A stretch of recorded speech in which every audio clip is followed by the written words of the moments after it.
नमस्कार, मैं हूं आपके साथ हिमानी नैथानी। प्रियंका गांधी आज अमेठी दौरे पर हैं। यहां न्यूज नेशन की रिपोर्टर ने प्रियंका से एक्सक्लूसिव बातचीत की। प्रियंका गांधी ने इस बातचीत में स्मृति ईरानी के आरोपों का जवाब दिया और ये कहा कि सरकार ने अपना कोई वादा पूरा नहीं किया। बेरोजगारी के मुद्दे पर क्या कुछ कहा उन्होंने, ये भी सुनिए।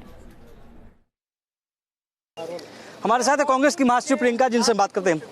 मैम, क्या मुख्य मुद्दे जिसको लेकर आप समझा रही हैं?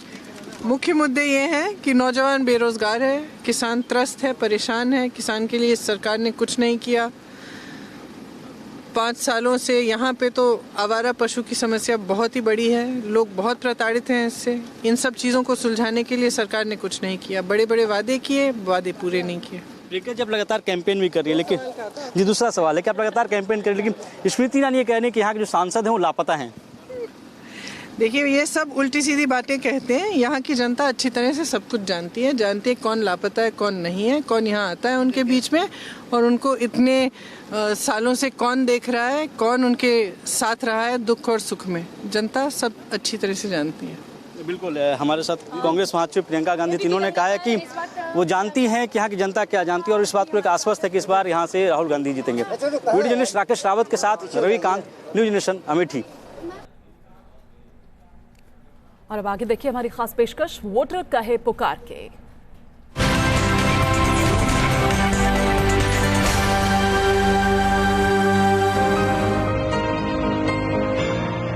किया तबाह तो दिल्ली ने भी बहुत बिस्मिल, मगर खुदा की कसम लखनऊ ने लूट लिया। शायर बिस्मिल सईदी ने कुछ इस अंदाज में लखनऊ से मोहब्बत बयां की थी तो लखनऊ के नवाब वाजिद अली शाह ने भी कहा था, लखनऊ हम पर फिदा है, हम फिदाए लखनऊ, आसमां की क्या हकीकत जो छुड़ाए लखनऊ। लखनऊ से शायरों के मोहब्बत का सिलसिला सदियों से चला आ रहा है। इस नफासत और नजाकत भरे शहर की कशिश कुछ ऐसी है। नवाबों का दौर गुजरा, अंग्रेजी हुकूमत भी गई और जमहूरियत के इस दौर में 5 साल के लिए ही नेता लखनऊ जीतने की चाहत से आते हैं। कुछ की किस्मत में लखनऊ ने जीत लिखी और कई दिग्गज हार कर लखनऊ से रूठ कर अपने रास्ते निकल पड़े। अब फिर वो मौका है जब लखनऊ को अपना सांसद चुनना है। वोट मांगने के लिए नेता हाथ जोड़े लखनऊ की गलियों में घूम रहे हैं। तो इस बार लखनऊ 5 साल के लिए किसको अपना नवाब चुनेगा? इससे पहले ये देखना जरूरी है कि लखनऊ के पास विकल्प क्या है। बीजेपी से राजनाथ सिंह उम्मीदवार हैं। कांग्रेस ने प्रमोद कृष्णम को मैदान में उतारा है तो महागठबंधन की तरफ से पूनम सिन्हा समाजवादी पार्टी के टिकट पर मैदान में है। इस बार लखनऊ किसको चुनेगा, ये बहुत हद तक लखनऊ के पुराने सियासी मिजाज से तय हो जाता है। 2014 में लखनऊ ने बीजेपी के कद्दावर नेता राजनाथ सिंह को 2 लाख से ज्यादा वोटों से जिताकर इस शहर ने एक बार फिर बीजेपी से अपनी वफादारी का सबूत दिया था। लखनऊ की पहली सांसद विजया लक्ष्मी पंडित थी, जो पंडित नेहरू की बहन थी, और आखिरी कांग्रेस सांसद शीला कौल इंदिरा गांधी की मामी थी। गांधी नेहरू परिवार से जुड़ी रही सीट ने 1990 के दशक में वाजपेयी को कुछ यूं चुना कि उसके बाद दूसरी कोई पार्टी यहां से कभी जीत ही नहीं पाई। साल 1991 में पहली बार अटल बिहारी वाजपेयी लखनऊ से सांसद बने। वाजपेयी लखनऊ से 2009 तक लगातार 5 बार सांसद रहे। वाजपेयी की राजनीति से दूर होने के बाद 2009 में लालजी टंडन ने लखनऊ से उनकी विरासत को आगे बढ़ाई और उसके बाद 2014 में राजनाथ सिंह यहां से सांसद बने। लखनऊ के बारे में कहा जाता है कि ये बीजेपी का इतना मजबूत गढ़ है और अटल बिहारी वाजपेयी ने इसे इतने बड़े गढ़ में तब्दील कर दिया है कि यहाँ पर लोग अटल बिहारी वाजपेयी का कुर्ता और खड़ाऊ दिखाकर एमएलए का भी चुनाव जीत जाते हैं और सांसद तो टिकट पा जाए कोई भी बीजेपी से, वो यहाँ से सांसद बन जाता है। तमाम दलों ने इस मुश्किल किले को भेदने की कोशिश की। मुजफ्फर अली, राज बब्बर, जावेद जाफरी, तमाम ग्लैमर वाले सितारे लाए गए। इस बार भी पूनम सिन्हा लाई गई हैं, लेकिन जो काम पहले के सितारे नहीं कर पाए वो काम इस बार पूनम सिन्हा कर पाएंगी, ये एक बड़ा सवाल है। 28 साल के आंकड़े यहाँ बीजेपी के पक्ष में जाते हैं, लेकिन वोटर्स किसके पक्ष में नजर आ रहे हैं? जनता पहले के जैसी नहीं है कि सब कुछ आंख बंद करके करे, तो वो टोटल परफॉर्मेंस एनालिसिस करके बहुत ही जागरूकता से जो है अपना मत का प्रयोग करेगी। ये कोई चुनौती नहीं है, भाजपा जैसी सरकार के लिए तो बिल्कुल चुनौती नहीं है। काम हमेशा बोलता है और हमेशा बोलता रहेगा। उसके लिए अगर आप ये सोचे कि ये गठबंधन करके ये कर ले, तो ये हुआ कि छटपटाई बिल्लियां जो हैं एक साथ हो गई कि किसी ने बंदर पे अटैक कर लेना। ये नहीं हो सकता। गवर्नमेंट जो है वो बीजेपी की आएगी, नरेंद्र मोदी जी ही आएंगे। अगर हमारे ऊपर कोई दूसरा आदमी आंख उठा के देख रहा है तो उसको मुंह तोड़ जवाब देने का जो दम है वो सिर्फ और सिर्फ मोदी जी में है। इससे पहले की और इसके बाद की जितनी भी सरकारें हैं वो कभी सोच भी नहीं सकती इस बात का। जो मोदी जी ने किया है ये लोग उसके बारे में सोच भी नहीं सकते। दिलचस्प बात यह है कि लखनऊ में जो 3 उम्मीदवार लड़ रहे हैं वो तीनों ही लखनऊ के नहीं हैं। लेकिन शायद राजनाथ सिंह के सामने बाकी दोनों उम्मीदवारों का कद छोटा लग रहा है। राजनाथ सिंह आडवाणी के बाद बीजेपी के राष्ट्रीय अध्यक्ष रहे। साल 2013 में जब नरेंद्र मोदी को बीजेपी का पीएम उम्मीदवार घोषित किया गया तब भी वो पार्टी के अध्यक्ष थे। उनके अध्यक्ष रहते ही बीजेपी ने साल 2014 में बहुमत हासिल किया और सरकार में वो नंबर 2 की भूमिका में देश के गृह मंत्री रहे। राजनाथ सिंह बीजेपी के कैंडिडेट हैं जो हिंदुत्ववादी पार्टी है, लेकिन लखनऊ में मुस्लिम वोटर भी अच्छी खासी तादाद में हैं और चुनाव में जीत सुनिश्चित करने के लिए राजनाथ को उनकी भी जरूरत होगी। इसलिए वो चुनाव से पहले मुस्लिम धर्म के बड़े नेताओं से मिल रहे हैं। लखनऊ की जनता का स्नेह मुझे पहले से ही प्राप्त है और आगे भी प्राप्त रहेगा। मैं आश्वस्त हूँ। चुनाव लड़ेंगे और पूरी शालीनता के साथ, और जो तहजीब जो यहाँ की एक बहुत बड़ी लखनऊ की एक पूंजी है, धरोहर है, उस तहजीब को भी हम कायम रखेंगे।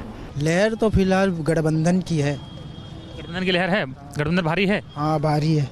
लेकिन बीजेपी तो कह रही है मोदी जैसा कोई नेता ही नहीं देश में। मोदी जैसा नहीं है नहीं अखिलेश। हाँ क्या लग रहा है, सही कह रहे हैं जो कह रहे हैं? जी बिल्कुल राइट कह रहे हैं। लेकिन अखिलेश जैसा नेता उत्तर प्रदेश के लिए है, लेकिन देश के हित में जब सर बात आती है तो उसमें थोड़ी सी गहराई से सोचने वाला नेता चाहिए। अखिलेश उत्तर प्रदेश के है, देश के वो नेता नहीं है। काम पे वोट पड़ेगा कि पाकिस्तान पे हमला हो गया है? पाकिस्तान पे हमला एक हुआ है, वोट से उसे हमले से क्या मतलब? वो कोई हमें मारता हम उसको मारेंगे, वो राइट बात है, लेकिन इससे वोट के क्या ताल्लुक है? कहती है कि मोदी जी ही जवाब दे पाते हैं। सर राइट बात है, मोदी जी जवाब दे पाते हैं, इसका मैं मानता हूँ ये बात कि मोदी जी राइट जवाब देने में सक्षम है। बट ये आप यहाँ पे जो देख रहे हैं, ये लगे पढ़े लिखे लोग अगर इस तरीके से काम करेंगे तो देश किस तरफ जाएगा? चाइना कहाँ पे है, हिंदुस्तान कहाँ पे आज है? आप गठबंधन तो यूपी में गठबंधन की सीटें आएंगी, लेकिन कम आएंगी, होगी मोदी। अब राजनाथ सिंह के लिए चुनौती को समझिए। समाजवादी पार्टी ने यहाँ से पूनम सिन्हा को टिकट दिया है। पूनम सिन्हा पूर्व बीजेपी नेता और अभी कांग्रेस के टिकट पर पटना साहिब से चुनाव लड़ रहे शत्रुघ्न सिन्हा की पत्नी है। हैदराबाद में जन्मी पूनम सिंधी समाज से आती हैं, लेकिन शत्रुघ्न सिन्हा से शादी की तो उनका सरनेम सिन्हा हो गया, जो कायस्थ समाज में आते हैं। और समाजवादी पार्टी का प्लान है कि पूनम सिन्हा की वजह से बीजेपी के कायस्थ वोट में वो सेंध लगा पाए। पूनम सिन्हा को भी अपनी जीत का भरोसा है। जिस तरह से लोग मुझे खुश होके मिल रहे हैं और हमेशा मुझे आश्वासन दिलाते रहते हैं कि आप बेफिक्र रहिए, आप ही जीतेंगी। मैम क्या कुछ इश्यूज पे भी बात हो रही है? लोग शिकायत कर रहे हैं या तारीफ कर रहे हैं कि कुछ काम हुआ है या नहीं हुआ या बाकी रह गया, क्या कुछ है? हम उनको पहले ही बोल देते हैं कि आप अखिलेश जी को लाइए, गठबंधन की सरकार को लाइए और देखिए जो काम उन्होंने बीच में रुक गए थे उनके इस सरकार की वजह से आने के बाद, तो उसको हम आगे बढ़ाएंगे और भी योगदान जो हम दे सकेंगे अपनी तरफ से हम जरूर देंगे। पूनम सिन्हा का चुनाव प्रचार करने कांग्रेस नेता शत्रुघ्न सिन्हा भी लखनऊ आए थे। महागठबंधन ने यहां कांग्रेस से अपील की थी कि वो लखनऊ से उम्मीदवार खड़ा ना करे ताकि वोट का बंटवारा ना हो, पूनम सिन्हा को एक मुश्त बीजेपी विरोधी वोट मिल सके, लेकिन ऐसा हुआ नहीं। कांग्रेस ने यहां से आचार्य प्रमोद कृष्णम को टिकट दिया। उत्तर प्रदेश के संभल में जन्मे प्रमोद कृष्णम कल्की पीठ के आचार्य रहे हैं और लंबे वक्त से कांग्रेस के समर्थक रहे हैं। माना जाता है कि वो राजीव गांधी के वक्त से कांग्रेस के साथ हैं। 2014 में भी उन्होंने कांग्रेस के टिकट पर संभल से चुनाव लड़ा था, लेकिन वो हार गए। इस बार भी राजनीति के जानकारों को प्रमोद कृष्णम की जीत मुश्किल लगती है। प्रियंका गांधी भी आई हैं, आपके भी एरिया में शायद रोड शो निकला होगा, हालांकि हजरतगंज साइड निकला था। प्रियंका गांधी का भी कुछ असर है? नहीं, कब गठबंधन से नीचे ही जाएगा कांग्रेस, फिर यूपी में गठबंधन से नीचे ही रहेगा। 3rd नंबर पर रहेगा, 2nd पे गठबंधन रहेगा, या तो हो सकता है 1st पे आए गठबंधन। बिल्कुल काम की बात नहीं हो रही। जातीय समीकरण लोग अपना कर रहे हैं और उसी बेस के ऊपर सब इलेक्शन लड़ रहे हैं। लेकिन प्रमोद कृष्णम ने अपने आशावाद को अभी जलाए रखा है। मेरा तो एजेंडा है, मेरा तो नारा है कि लखनऊ में इस बार नफरत हारेगी, मोहब्बत जीतेगी। सर उसके लिए क्या कोई खास रणनीति है मोहब्बत के जिताने के लिए? दिल खुला रखो, नीयत साफ रखो, बाहें खुली रखो, लखनऊ वाले गले लगाएंगे। अब लखनऊ में जीत और हार का असली गणित समझिए। जाति के गुणा भाग से यहाँ जीत और हार तय होती है। 2011 की जनगणना के मुताबिक लखनऊ में 71% हिंदू हैं और 27% मुस्लिम हैं। यहाँ कुल वोट करीब 19,58,000 है, जिसमें से मुस्लिम 4.5 लाख है, ब्राह्मण 2.5 लाख, वैश्य 2.5 लाख, ओबीसी 2 लाख, दलित 1.25 लाख और 1.25 लाख ही कायस्थ हैं और 60,000 ठाकुर हैं। लखनऊ में मुस्लिम वोटर्स में बड़ी तादाद शिया वोटर्स की है। माना जाता है कि कुल शिया वोटर्स में तकरीबन आधे वाजपेयी के जमाने से ही बीजेपी को मिलते रहे। इसके साथ ही ब्राह्मण, वैश्य और ठाकुर वोट भी मिल जाते हैं। इस गणित से ये सीट बीजेपी का ऐसा किला है जो दूसरी पार्टियों के लिए अभेद है। सबसे बड़ा तो मुद्दा है किसानों का। किसानों को माननीय मुख्यमंत्री जी ने और प्रधानमंत्री जी ने चौकीदार बना दिया। दिन में महिलाएं को चौकीदारी करती, रात को आदमी जाके करते। सबसे बड़ा मुद्दा तो हमारा यही है। और हम ईवीएम जब बटन दबाने जाएंगे तो सबसे पहले गठबंधन का बटन दबाएंगे। कितनी मेहनत की है किसान आदमी, जैसे लगे 10 बिस्वा जमीन और दिन भरी मंजूरी करे और रात में यहाँ जा खेत उताक के कहाँ से बटन दबा दे कमल के, ये बताओ। सपा बसपा का नंबर 1 का वोट है। सही बात ये, आज तक जो भी पोलिंगों पे लड़ाई होती थी सपा बसपा में होती थी। ये एक महागठबंधन है और मोदी सरकार को रोकने का गठबंधन है। भारतीय जनता पार्टी जुमलेबाज सरकार को रोकने का गठबंधन है। बदलाव की लहर है। अभी तो शेड्यूल कास्ट और बैकवर्ड के लोग आपस में बैठ के चाय पानी कर रहा है। अगर ये गठबंधन 10-15 साल चल जाए तो ये रिश्ते में बदल सकता है। लेकिन इस गठबंधन को तो महामिलावट बता रहे हो। ये महामिलावट जो लोग कह रहे हैं वो ये सामाजिक परिवर्तन का आंदोलन है, इनको खतरा दिख रहा है। 1% भी फायदा मिलने वाला नहीं है मोदी जी को, क्योंकि अब हिंदुस्तान की जनता हर घर में कोई न कोई जागरूक और पढ़ा लिखा इंसान पैदा हो चुका है। अब वो जाहिलियत वाला जमाना खत्म हो गया है कि गांव का प्रधान डंडा हकाते हुए वोट ठपवा देता था जाकर के। तो क्या प्रमोद कृष्णम जैसे चेहरे को खड़ा करने का कांग्रेस को फायदा नहीं मिलेगा?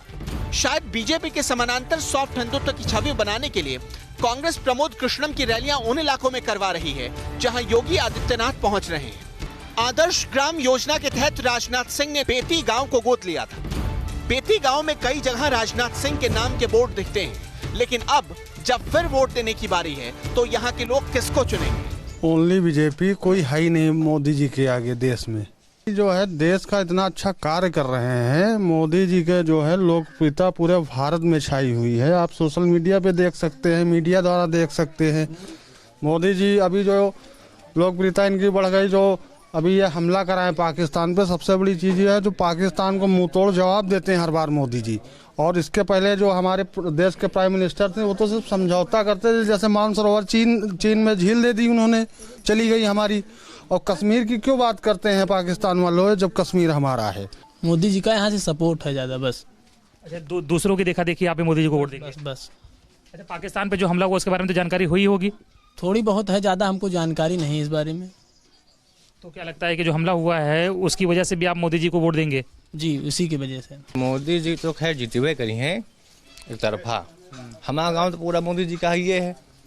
कहे हमारे मोदी जी जो है फैसला ले दर्द नहीं है। विकास पे संतुष्ट हैं हम लोग, संतुष्ट है। और काम जारी हुआ, जब से राजनाथ सिंह गोद लिया तो गांव का अच्छा कार्यक्रम हुआ और अच्छा हुआ, ऐसी बात नहीं। पाकिस्तान पे जो हमला हुआ इसके बारे में सुने थे? हाँ।